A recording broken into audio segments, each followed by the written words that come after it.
At Jericho in Oxford will be served with an eviction notice tomorrow by British Waterways, who want to build luxury flats on the site, while campaigners have brought in a crane to underline their case that business is thriving at the yard and that it shouldn't be shut down.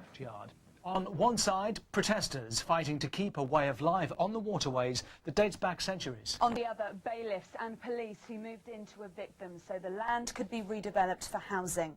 The legal fight had gone to the highest court in the land. Then, just after dawn, the talking stopped and the muscle took over. Oxford's last remaining boatyard is empty tonight, but the protesters say they haven't given up and have vowed to return. Christopher Peacock has been following the day's dramatic developments.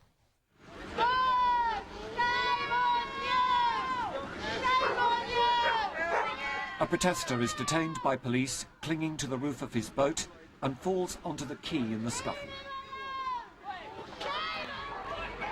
Another campaigner pins himself under a boat in an attempt to stop it from being refloated.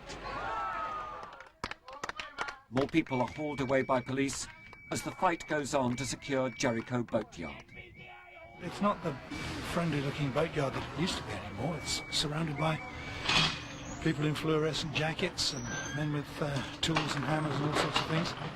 I don't know what British Waterways are aiming for, but it doesn't look like a very friendly operation.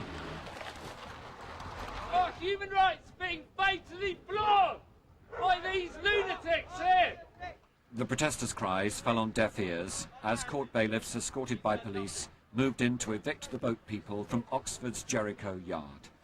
They were roused from their beds at dawn, protesting that their livelihood was being taken away from them. I just think British Waterways are ethnically cleansing the boatyard population, really. They're just getting rid of all the boatyards everywhere.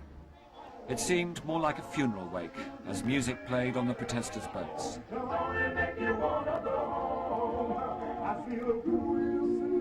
British Waterways intend selling the land to developers for housing. The protesters claim they've been betrayed because they were promised an alternative site. We stressed to them that they had to leave the site peacefully, and clearly they haven't done that, and therefore, unfortunately, it's a waste of further public money today that could be spent on the canal network. The battle to save the boatyard has been a long, drawn-out affair, stretching over years, as the boat people fought to be allowed to stay on the site. But it ended in the courts with an order to evict them. This yard was a very good community, has been in the past, for many years, and now it's going to be luxury flats for people who can't afford it. The boat people would claim that what you're seeing here is the dismantling of a way of life. They have secured a living by the Oxford Canal, choosing an alternative lifestyle. But in the past few months, they've lived with the threat of a knock at the door by the bailiffs. I think it's outrageous. The canal has been a developer's gold rush for the last 10 years, and British Waterways has been profiting from it all the way. And this is the last. It's the last boatyard. It's not just the last boatyard, it's the last wharf in Oxford. Well, behind me you can see on the towpath here the dejected faces of the boat people who've already been evicted. And if we cross over now to the other side of the canal, there you will see police and security guards who have secured the site. There isn't a protester left there. The battle for Jericho Yard is over. As the protesters reluctantly moved off, security guards were putting up barricades. But the campaigners vowed they will return. I'm absolutely appalled, and I would say the matter does not stop here. They can evict this yard all they want, but it does not stop here. This is a much bigger issue. It's actually right across the network, and we're going to chase these people all the way to Parliament. There's been a boatyard here since 1847. It seems the love affair may now be over. This is Christopher Peacock at the Jericho boatyard in Oxford for Central News. Increasingly angry at the disruption to their lives. Well, these were the scenes yesterday as an army of bailiffs and police evicted boat dwellers who'd been defying an order to leave the yard. They were all removed, but now the construction work on the site is causing chaos for the locals, and one is even threatening an injunction. Well, our reporter Christopher Peacock brought us the drama of yesterday's eviction. Tonight he's live at the boatyard in Jericho in Oxford for us to tell us about the aftermath. Chris, a lot of bad feeling there tonight. Yes, Sally, I think that British Waterways have managed a second backlash in less than 24 hours, having antagonised the boat people by evicting them from their yard. It's the neighbours, the local people of Jericho, who are upset now because they awoke this morning to find this: an extraordinary security fence around the yard, topped with razor wire.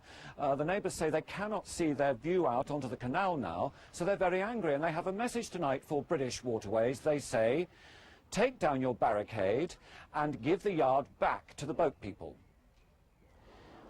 A guard peers out through the razor wire. The Jericho boatyard has fallen to British Waterways, and those who were evicted are left nursing their pride. We were given exclusive access inside the yard beyond the barricade. Bailiffs and security guards are in position there to repel any takeover. The boatyard, which has survived for nearly 200 years, has disappeared behind 10 feet of fencing and razor wire. Already local residents are fighting to have it torn down. This man's garden view of the Oxford Canal has been replaced by what he considers to be a fortress.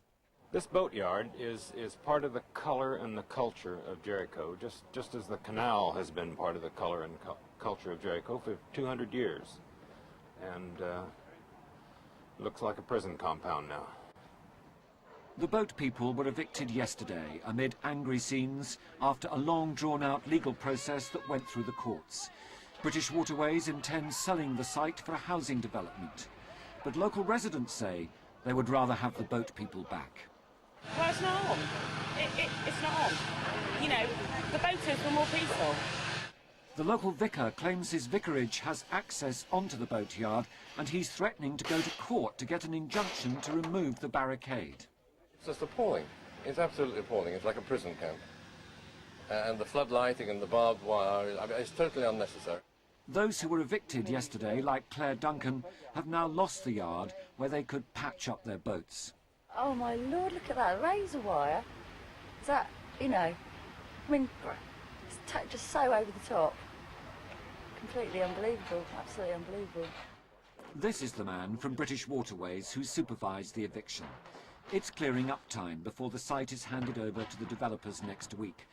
But what does he intend doing about the residents' complaints over Fortress Jericho? I'm sorry that some of the residents feel upset about that. Importantly, though, some protesters were getting their way back into the site through the back of gardens, and it's now important that we secure this site properly. We'll be working with the residents and the local community well into the future to make sure that their concerns are addressed. For the time being, security guards will remain at the site. For now, there is an uneasy truce with a discreet police presence to keep the boat people away from the yard. Chris, this is a problem that isn't going to go away, so what's next in the saga?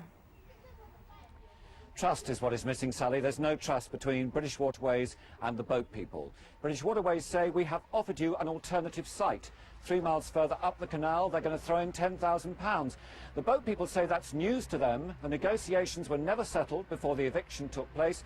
They say you've been very treacherous.